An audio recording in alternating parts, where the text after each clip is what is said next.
Welcome to the Banker Lamp. Please enjoy the video. You begin by confirming prerequisites: Roblox Studio, basic Luau skills, and an external HTTPS endpoint. Once done, enable HTTP service in your place and set allowed HTTP requests.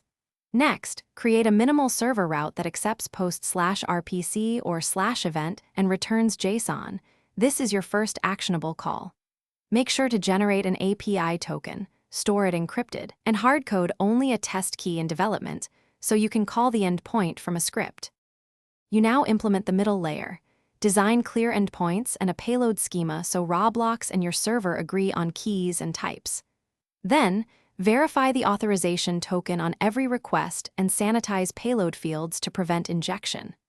Once verified, process the request, update your database or game state, and return structured JSON. Make sure your Roblox HTTP requests use HTTP service. Post async or request async with proper headers. Include retries with backoff, and log responses for debugging and metrics. You finish by deploying your server behind HTTPS, swapping dev keys for environment variables, and enabling basic monitoring and logging.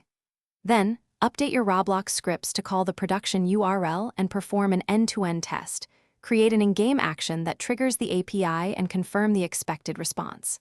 Finally, validate long-term concerns like rate limits, caching, and auth rotation. If something breaks, check server logs first, then confirm token values and HTTP service quotas. Often the issue is a header mismatch or blocked HTTPS. Thanks for watching. If this was helpful, leave a like and consider subscribing. See you next time.